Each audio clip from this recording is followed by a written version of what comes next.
Hey guys, welcome back to another video. It's your man Jay Will. So I got this setup here for you guys. Now excuse the V20, it's actually on the charger. I just couldn't wait to get this done. I've got some other things to do. So I want to put out this video real quick with the Axon 7 versus the LG V20. This is kind of a quick comparison of the pros and cons of each phone in my eyes. So tell me what you think in the comments, and let's get this ball rolling. So first I want to cover a few of the tech specs on both of these devices. They're both US LTE. You can find both of these unlocked actually, but this one's not so much yet in the US, but this one is definitely unlocked directly and sold here in the US. This is on carriers. And let's get into the weight and dimensions and all that good stuff. So the V20 actually weighs 174 grams and the Axon 7 weighs 175 grams. So these actually feel, you can't really tell the difference. The Axon 7 appears to be a little bit thicker because of the rounded back at 7.9 millimeters in thickness, and the V20 7.6. But again, you really can't tell too much difference. Now there's a difference in these phones right here. The V20 packs an IPS LCD capacitive display, and the Axon 7 has a AMOLED capacitive display. This is 5.7 inches coming in at Quad HD, which is 1440 by 2560 on the V20. And then the Axon 7 has a 5.5 inch Quad HD display coming in at 1440 by 2560. They both have Corning Gorilla Glass 4. And the upside on the display here is this actually has a 2.1 inch display on the top, a little extra. You can see my name up there. They both run their own UIs. This is Mi Favor UI 4.0, and this is LG UX 5.0. So, subjective on the OSs, but as you can see, I'm running Pixel Launcher on both, so that let you know how I feel about them. This is running 7.0 Nougat, one of the first non-Nexus devices, or so to speak, Google devices that is running the latest operating system, and this is running Marshmallow 6.0.1. They both have a Snapdragon 820 in here, and they both have the Adreno 530. The processing power is identical. And they both have an SD card slot that can hold up to 256 gigs. This actually has a dual SIM slot. They both have 4 gigs of RAM, 64 gigs onboard storage. This has a 16 megapixel shooter on the back and with an additional 8 megapixel on the back as well, dual camera setup. 20 megapixel camera on the back of this one with optical image stabilization and optical image stabilization. You've got phase detection, you've got laser autofocus, you've got LED flash on here, you've got LED dual tone flash on here with a dual LED. You've got on the front here of these phones, you've got an 8 megapixel here at 2.2 aperture, and this has a 5 megapixel here at 1.9 aperture. So both should do very well overall. They both have a 32-bit audio for the headphones, but the V20 is a B&O certified device with a quad DAC in here. So you get 24-bit or 48 kilohertz audio recording on the V20, B&O certified, so that's good. And like I said before, they both have 32-bit audio. 4.2 Bluetooth on both of these, which is as high as you can get at the moment. This has USB Type-C 1.0 reversible cable, and this has version 3.0 Type-C reversible cables at 1.0. Both have fingerprint readers on the rear of the devices. They both have fast charging. This has quick charging, but this has 30 minutes and 83%, and it really is that fast. But other than that, that's all that techie stuff. You've got a 3200 milliamp hour battery and a 3250 milliamp hour battery over here. So with all the techie things aside, I'm gonna try to get settled in here and not give you too many bumpy cams. Let's get to the meat of it. Let me get some things out here. So starting with the normal things I start with, which is build quality and design. So in my eyes, this is how I see both of these devices. Start with the Challenger here, and again, excuse the V20 for being on the charger. The design of the V20 is eclectic. So there's some upsides to having the V20 though over the Axon 7. You've got a removable battery for this one, so that is just gonna be very nice to a lot of people. You have a beautiful rear camera setup that shoots very, very well. Really impressed with it on the rear. However, still shots and front photos just are not to my liking when compared to the Axon 7. But as far as build quality goes, this does have a nice build quality, metal design, plastic up top, on the bottom for reception. You've got a rear mounted fingerprint reader that doubles as a power button. And just taking a look around, you know, you've got your IR blaster and a microphone up top. You've got a headphone jack and a speaker down here and a microphone down there. And you got your charge and sync cable, which I'm using right now. So the design of this phone is pretty sleek. It's a good looking phone. I love the color of the phone. It's pretty good. Not my favorite looking phone. And like I've said in other videos, I just think this is hideous right here with the camera setup. But at least T-Mobile doesn't have any branding on their variant of the V20. Shout out to Verizon for screwing that up. Now, jumping over to the Axon 7, it's a completely different looking phone. You've got dual front firing speakers on here and a camera that kind of sits in the middle of one of the grills there. The overall design of this phone is put together very well. And I really like the button placement on this phone compared to the V20. So if you're looking at the button placement here, LG did it a little different. They normally have all their volume controls and all the central hub in the back, but they changed it up. So the volume rockers are now on the left side and they're kind of high, but I have big hands, so I can manage that. But a person with smaller hands might have a little bit of trouble doing that. Now, when compared to this phone, the power button is actually a separate key. Now, while it doesn't have any kind of texture grip on it, at least it's on the side, so it's easier to grab and hit. And then the volume rockers are placed almost perfectly. And then the rear-mounted fingerprint reader is really fast, and it's just this whole metal design, this industrial design is kind of what I want to call it. You've got a headphone jack on the top, which I'm definitely not a fan of. I've said that in many videos. And then you've got your charge and sync and a microphone on the bottom. No IR blaster or anything with this one, but you know, at least the build quality in my eyes, I think, is a little bit better than the V20. Now, this does not have a removable battery. That's something that you have to, is a personal choice. I really don't care if a phone has a removable battery or not at this point in the game. I'm not, you know, scared about the Samsung thing. It would be nice if Samsung went back to removable batteries, but everybody else, you know, just keep doing what you're doing. I really like the way this phone looks over the V20.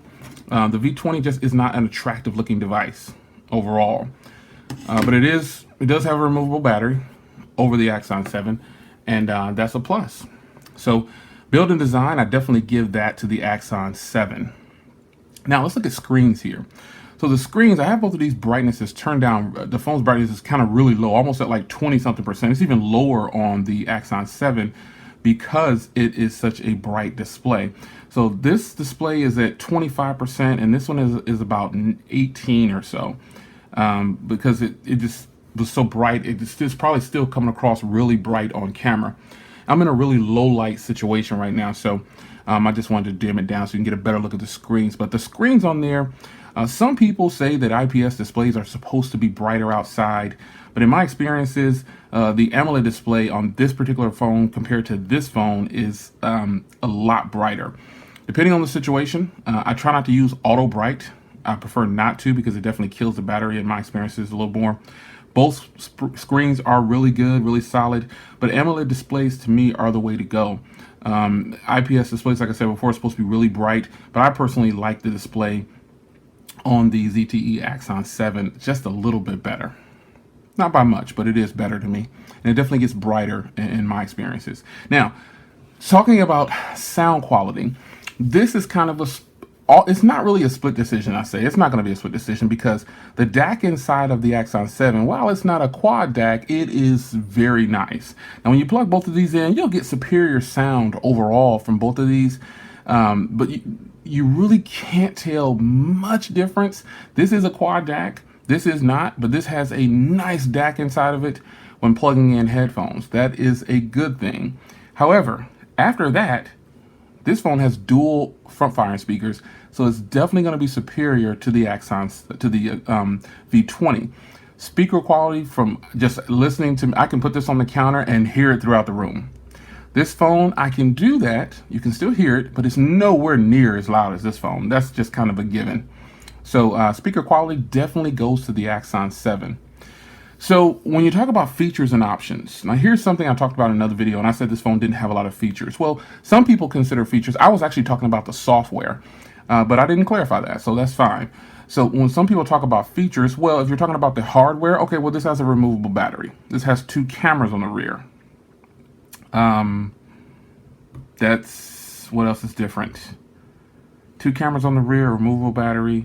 So hardware wise, you know, this phone has a couple of more things than this one has. But as far as software, I don't think, besides having the split screen on here, I don't know that anything stands out to me at this moment. You can call it out in the comments if you'd like. But again, I'm running Pixel Launcher on both, and I don't use split screen. Even though it's there, I don't use it on the Pixel, you know what I'm saying? So don't use it on here. Some people use that. It just doesn't look right to me. It's not that it doesn't look right, but I just don't think about that until I'm using a Samsung device. It's kind of weird, but on Samsung devices, man, I can pop open that split screen because I know that it's been there for a while. So the Google thing 7.0 is just getting it, you know, and LG's had it on some of their other phones, I believe. But just when I hear Samsung and some features, I just think of a feature-rich phone as being a note line. That's kind of my thing. But hey, that's just my thoughts on it. But neither one of these phones are really feature-rich to me when you look at software. So again, I put Pixel Launcher on there. And hardware-wise, though, the V20 does have a removable battery, and it does have 2 cameras on the back. Speaking of cameras, let me do a real test here. Let me grab something to take a picture of. This is the closest thing I have to me. So I'm going to do it. Let's open the camera. I'm just going to take it right here. See how these come out. Now the camera on the I've said it before, the camera on the Axon 7, it just, for something about it, just doesn't have the best camera for some reason. So let's see how it does here in this real-time mode here. Just taking a photo. Slow shutter time, but you know, hey. So here they are. This is the way the camera comes across. See, I got my little logo down on my, see that? Check that. You see that? That's sweet, right? Yeah. So here they are right here, side by side. There it is. The cameras. The cameras on both of these, I think, are pretty decent. Overall, I think it's going to be personal preference for a lot of people, but I'll let you decide which one you think took the better photo. Let me do something real quick. This is for V20 fans. Let's just go into manual mode here. And I'll take that same photo and see if there's a difference.